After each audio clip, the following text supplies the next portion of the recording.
WNST. Just yet, we're going to have a little bit more fake football and one weekend off here. But we have real college football. Bill Cole has been our sponsor here and, of course, sponsoring our Thursday morning community and charity series as part of Cole Roofing. That is Royal Farms coffee in a mug.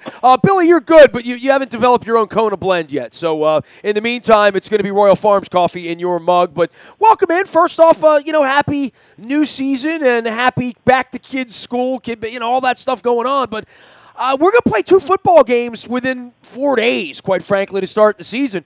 This thing's going to be a roller coaster right off the bat, man. Yeah, I think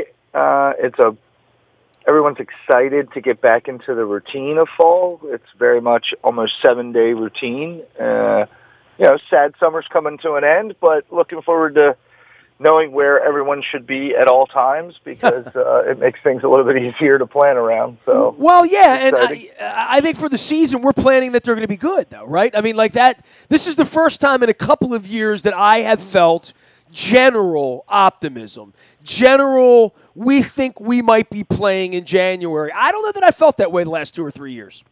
Well, I think we probably went through we expect to make it to the playoffs no matter what. And then when it didn't happen, it was a shock. And then the next year, of course, we'll be back. And then it's like, well, I don't see any reason why we're any better than the year before.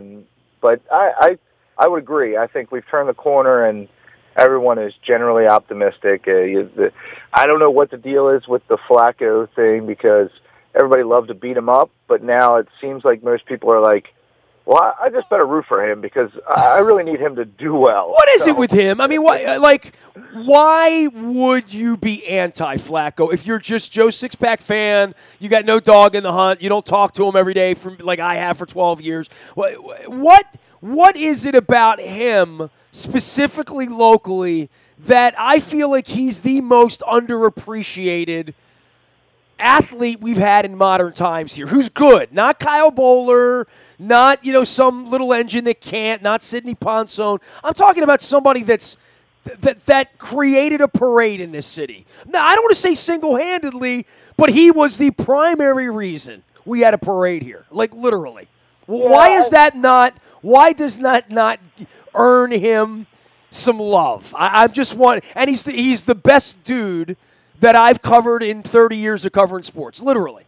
Yeah, I think a large percentage of the fan base grew up with a team where we loved our defense, and if our quarterback just didn't screw up, we were going to be okay.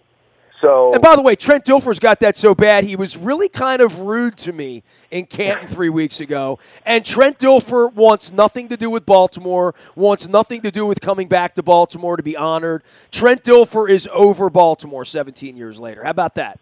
Yeah, that doesn't shock me. I don't know that he wasn't kind of that way before we shoved him out of town anyway. But I think we just grew up. I mean, you either dealt with the disappointment of Kyle Bowler, or you had sort of a revolving door for a while. Or by the way, dealt with the disappointment of getting rid of Trent Dilfer. We forgot that part, right? Right. Well, we still have a lot of that angst going on. I mean, Brian feels it all the time.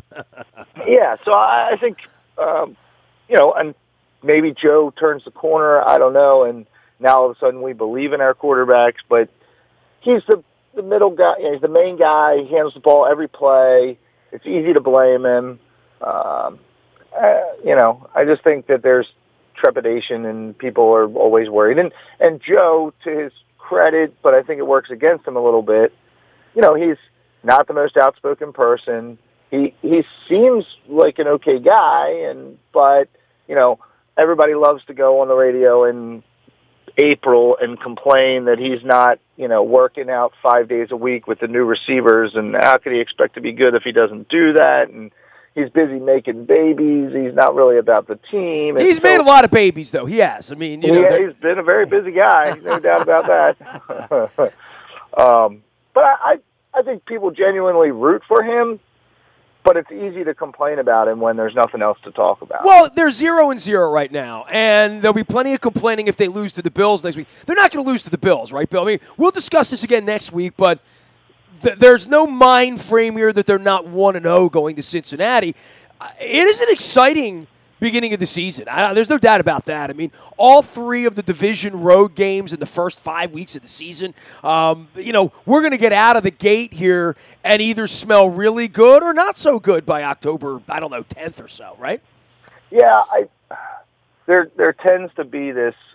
I still don't think we're over the concept that teams go from being the worst in their division to the first in their division, and that happens like fairly regularly in the NFL these days. You will not convince me that we will not beat the Browns twice. Like, I don't care who they have. I don't care who their coaches are.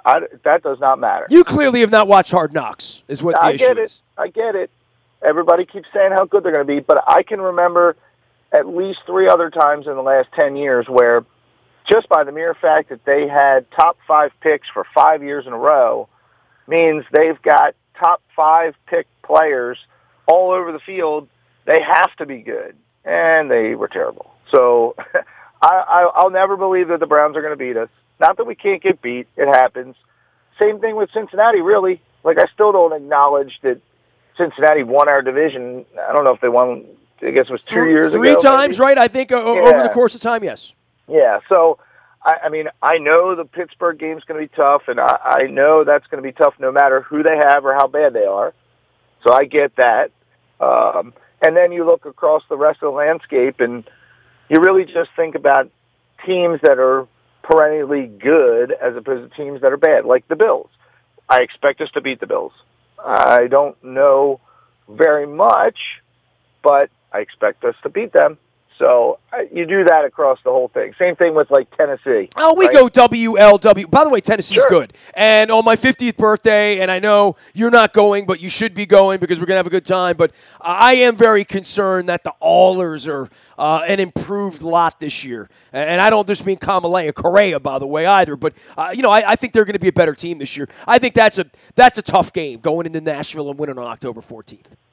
I honestly think that if we understood the way that Harbaugh and the coaches understood, we would know that till you get to about November and December where you're dealing with teams that are decimated by injury, every game is questioned. Like, there's no game where you walk out and say, well, they're terrible, so we're just going to kill them.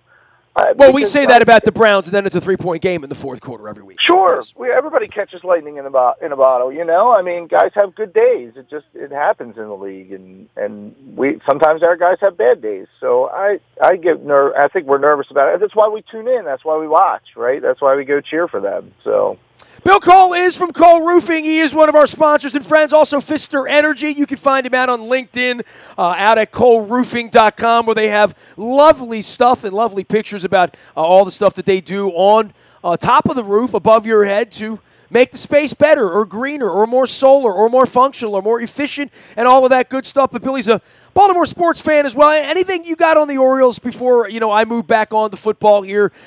They beat Toronto a couple times. Some of my Canadian friends have sent me text, and I'm thinking, they're going to do just enough to screw up this number 1 pick, right? I mean, they have the Royals this weekend. Stop winning games, Buck. Stop it. How about that? Yeah, I don't know. The only thing I'm curious about there is whether Buck has the energy to manage this rebuilding process, or whether he's just biding time because they wanted to get to the offseason before they made a change. Don't you wonder, are John and Lou asking him to come back or acknowledging that he's not coming back? What is he thinking? What's going on with Duquette? Duquette has stepped out into the front of this and acquired 15 new players. Is he out the door in 3 weeks? It really does feel like a Mexican soap opera. I kind of think that it's one of those things, like, I don't know if this is an episode of The Office or something, but like where everyone walks around but no one actually acknowledges that the other people are there. So they pretend like they don't see them and they don't say hello and they kind of ignore them and they go do their stuff and then they go out on the field and no one ever has any conversations and no one ever talks about anything. And then somebody gets hurt or a roster move needs to happen, so they huddle up for 5 minutes and they deal with it and then they all walk out of the room. Because there's no direction, there's no leadership. So it's very strange. Well, and no one's watching right now, and all these young players are playing, and this kid Mullins looks like the real deal, and they got a decent start on Monday night from the other young man, Hassan. So they're working through all of this, but no one is watching. But I think in the offseason, people will be watching. The day Duquette either stays or goes, we're going to talk about that around here. The day that Buck Showalter stays or goes, we're going to talk about it. The day that they ignore Adam Jones, which they're clearly going to do, and he's signing a one-year deal with the Rockies or whatever it's going to be for him and his family, we're going to be watching that. And then there's going to come the draft next year where Bobby Witt Jr., who is the Peyton Manning of next year's draft class, if you're familiar with his dad, who pitched 16 years in the big leagues, who was on my Stratomatic team in 1987-88 as a member of the then California Angels. The next 8 months are not going to include a lot of baseball-related activity. It's going to be more like the presidency. Nothing's really happening, but there's just a lot of drama and a lot of dust and a lot of who's running this and who's going where. I know the one thing they're not going to do, they're not going to win baseball games next year. So that much of it, that part of the soap opera is solved. Now it's who's going to be sitting in the dugout, who's going to be running the team, who's going to be on the field. And I am fascinated about all that because I've been an Oriole fan my whole life. I don't have any optimism about it, but I am very interested in how they're going to conduct business. And when I'm at an accelerant function with you, whether John Vitalin's out there shaking hands because he doesn't know anybody in this city. They've employed people who don't know anybody in the city to do things in the city, and now they're going to hire another manager, allegedly from God knows where. I don't know who's going to help them sell tickets and how they're going to get back on their feet as a real business if it's not underwritten by your cable television money. Yeah, I think you definitely have a lot of optimism just about the fact that you think there's going to be conversations and activity and information that comes out along the way.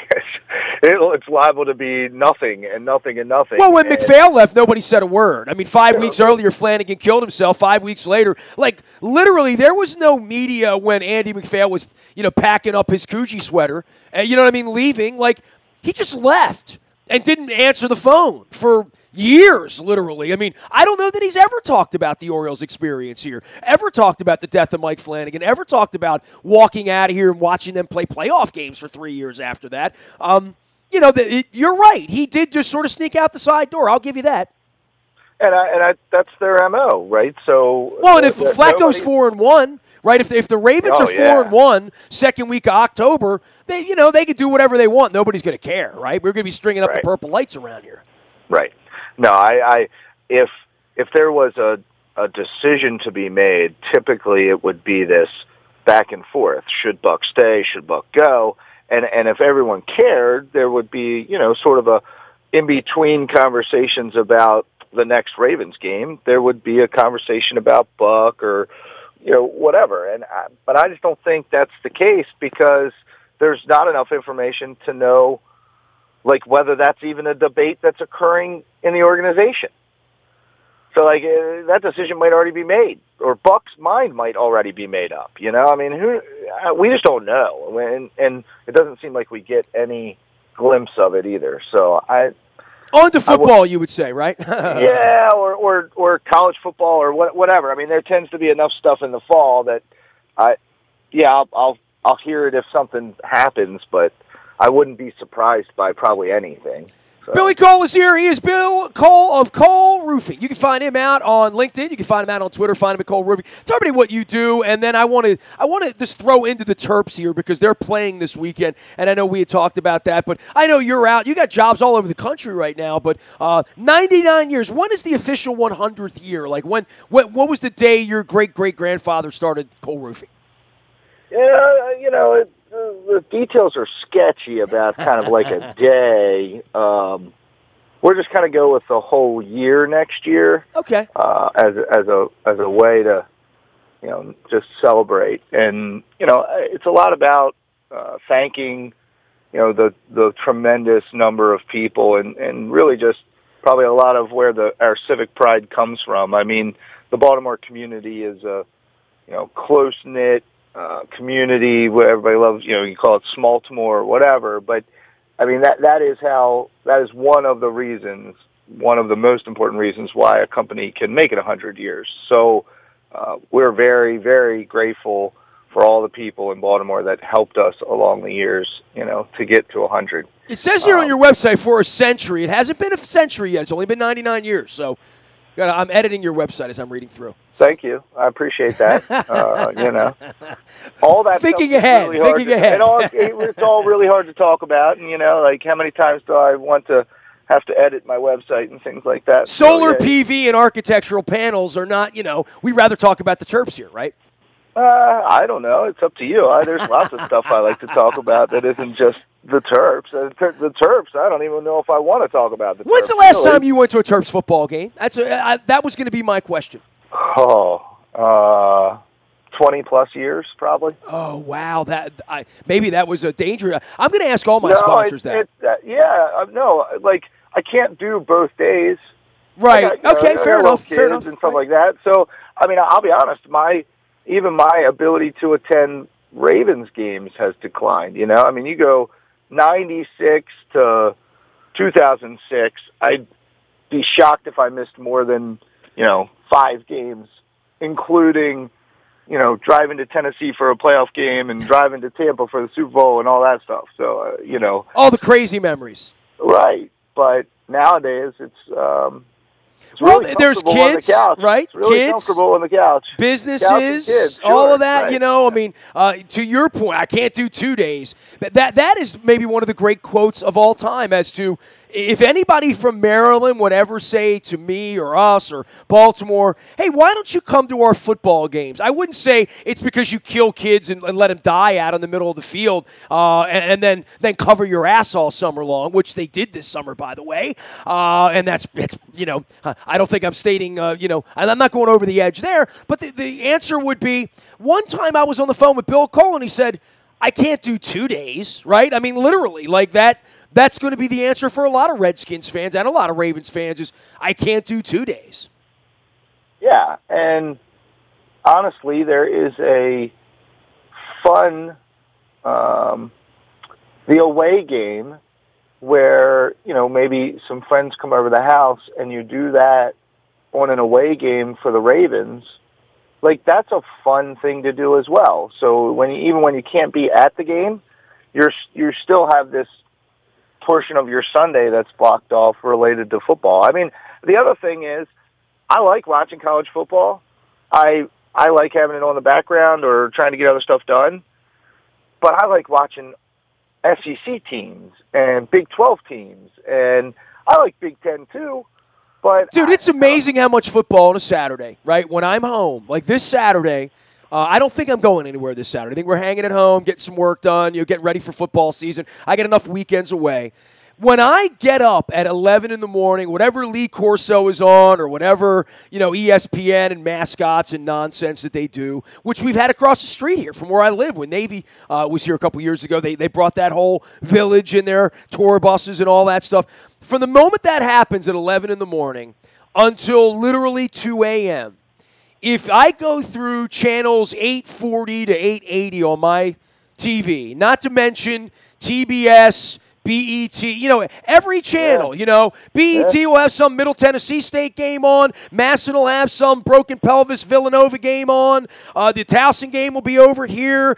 We got ESPN 1 and 2 and 3 and 4 and Fox and CBS. And, they'll have some Rutgers game on. And then later in the afternoon, it'll be Western Michigan. It'll be playing Central Eastern Michigan. And then later into the evening, the Big Sky Conference will get going. And Idaho State will be playing Bemidji. And then the Pac-10 starts at 10 o'clock at night. Then Auburn's on kickoff on ESPN. Look out, we got a kickoff game going on here. Maryland's playing Texas. It's all day long. It's paralysis in college football. And honestly, I don't have a team. As a kid, I liked BYU. As a kid, I liked Penn State and John Cappelletti. I liked Maryland. I had teams, but I don't bleed for any college team, right? I've liked Ole Miss over the course of time. Back when I was syndicated, I had some sponsors brought me down there. Had some good time when Eli was and I went to Elvis's birthplace and all that stuff. For me, college football, the reason I like it on a Saturday is I don't care who wins. As long as Alabama loses, I'm usually good. You know what I mean? Right. Like, I don't have any dog in the hunt, and I can't say I sit and watch hockey like that or the NBA. I certainly don't watch the NBA. I mean, I'm not going to sit and watch a Bucks Spurs game on a Tuesday night. But for some reason, on a Saturday afternoon, my wife will have some Duke, North Carolina State game on, and I'll sit there and just have it on if it's 20-17. My college barometer is real simple. If the game's 20-17, I leave it on. If it's 27-3, it ain't getting close, and I turn it off, right? And that's college football. You put the game on, it's either a good game or it's an awful game. It's very rarely a 10 or a 14-point game. It's usually David and Goliath in college football. Yeah, I totally agree, and I'm in a very similar place. I went to Towson, so I root for them, but they're really not on my television. I enjoy the pageantry of college football. I like the pandemonium of the students and the crowd, and yeah, I mean, once the game gets out of hand, sure. There's always 72 other games on that I could watch, so I'll start flipping, right? Or I don't mind whatever's on in the background while I'm doing other stuff. And I do think, before my days are done, I would like to go, and sit in a 100,000 person football stadium game, somewhere in the South, a Clemson game or a Penn State game one time, or go up to Michigan. I mean, that's more, I would like to go see the tradition. And quite honestly, in College Park, there's not a lot of that. And, It's your big chance October 6th and 7th to go out to Cleveland with me, drive up to Michigan and see Maryland lose 63-9 to Michigan, and then drive to Cleveland. And as you pointed out, the Ravens will win that game, right? They always win at Cleveland, right? Right. It's always easy. Bill Cole's here, Cole Roofing, Pfister Energy, doing it on roofs for only 99 years. The website says a century. It'll be right in about 3 months. We're looking ahead here. For you with the Ravens season and sort of battening down the hatches, what are your concerns about this? And I'm not saying we're watching this lousy Redskins game and making much of this anymore than we made against that Dolphins game last week. None of the starters are starting, but optimism on the Ravens, what do you need to see from them this year to be, to feel good about them? Not just wins, but what's going to make them win as you see it? Well, I mean, the first and foremost thing in every season is they need to be healthy, right? And to me, that's been probably the biggest thing there's nothing you can do about it. So there's not a lot of time spent talking about, well, we stink because of all the injuries. But reality is you stink because of all the injuries. So I think Joe, it's natural for him to throw to the tight end. So I think that kid's going to have a great year. I'm excited about that. The defense looks solid. I think if we play good defense, we keep games close, it looks like from the preseason that Joe's going to throw downfield a little bit. I am a proponent of throwing downfield just for the concept of trying to loosen the defense and scare them that you might throw downfield. I don't actually need that to be an effective part of our game. I just need to loosen it up. I'm excited to see Collins with a full head of steam and to be the guy the whole time and see whether he's got enough tread on the tires and see whether he can do that. Plus, I think Buck Allen's a great change of pace, so I'm optimistic about the run game as well. We'll see whether we get into any, typical patterns of run on 3rd and 3, or, we always run the fullback out of the backfield pass, and after about the third game, and we've already scored 3 touchdowns on it, everybody's onto it, and it doesn't work anymore. And so I'd like to see us be creative, but, I just expect them to play good defense and keep the games close, and if you do that, then Joe is certainly capable any week. All right. And it will be on his shoulders, right? So then it'll be square. If you play good defense, it'll be squarely on Joe to make this thing happen. Well, next time we get together, we'll have real football to talk about. So it's been, 30 whatever weeks it's been since the Super Bowl. And, I got my plans for Atlanta. I am cautiously optimistic. And I also, I said that about the Capitals, and they won the Cup. I was out in Vegas last week. It was 40-1 on the Ravens to win the Super Bowl. And I thought, that's a really gambler-friendly number, 40-1. That is a gambler. 40-1, I'll take my chances on them at 40-1. I wouldn't necessarily love them at 18-1, but at 40-1, yeah, I think if they play 40 seasons with this personnel, they'd win a Super Bowl somewhere along the line. That's more than it was. I think both times they actually did win the Super Bowl, so that's not a really good sign. But well, they're not in any, outside of ball. Look, I mean, 3 months ago, Lamar Jackson was going to be taking this team over by week 4. I assure you, if Lamar Jackson takes this team over week 4, we're not making the playoffs. I've seen enough to know that.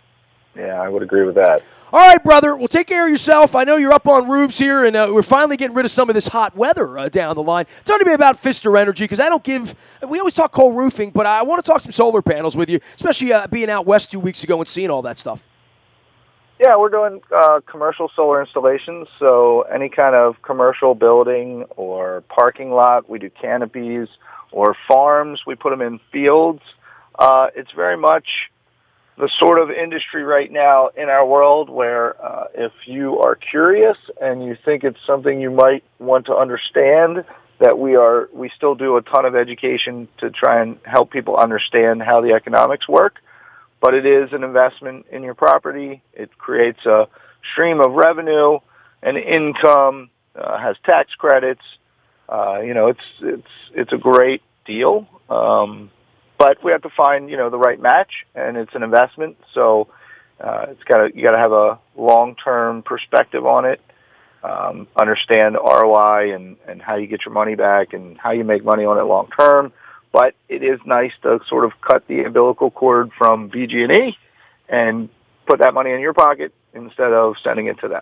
Boy, the website's incredible, man. Solar thermal, wind turbines, geothermal, integrated PV. There's a lot to learn, right? Literally, right? We were talking about plugging in cars last week. There's just a lot to learn. Pfister Energy's out there, as well as Cole Roofing. If you need more information, you own a business, and if you own a business, you own a roof. Cole Roofing's going to be there for you, and Pfister Energy. Most people don't know they have a roof till it leaks. So yeah, right on. Billy, take care of yourself. Have a good week. Enjoy the Labor Day holiday, and we'll see you on the other side. Get ready for Buffalo, my friend. I appreciate you, brother. Bill Cole, he is Cole Roofing and Pfister Energy. You can find him out on the web. You can find me, Nasty, at WNST.net. We're also out in the buyatoyota.com audio vault. Talk about energy. Plenty of energy in there. All of our conversations from the week are there. You can listen live from anywhere, anytime on your mobile device. It's all brought to you by buyatoyota.com. Our morning newspaper ships to your email inbox each and every morning at 7 a.m. It's all brought to you by Planet Fitness, where there's a lot of energy there, too, to get you in shape. Now that the kids are back to school, it's $10 a month. There is a Planet Fitness around the corner from you, always judgment-free. Also brought to you by the Maryland Jockey Club. They're back at Laurel next week. The reopening, the beautiful sports bar they have down there. If you're going to bet the ponies on the weekends, head down to Laurel and do that. And, of course, the Maryland Million coming up on October the 20th. The Maryland Jockey Club supporting our morning newspaper each and every morning. Last but never least, Coons Ford supports our WNST Tech Service. That is all brought to you by our friend Dennis in Coons Ford. He'll be here on Thursday getting you ready for fake football and then real football next week as well. Coons Ford, Security Boulevard, and the WNST Tech Service, always giving you that news, even when you don't want it on Haydenhurst first. I am Nestor. I'm on Facebook, Twitter, LinkedIn, Snapchat, Instagram, streaming live on our Facebook as well as our YouTube WNSTV channel. We are WNST.net, AM 1570, and WNST, Towson, Baltimore, and we never stop talking Baltimore sports.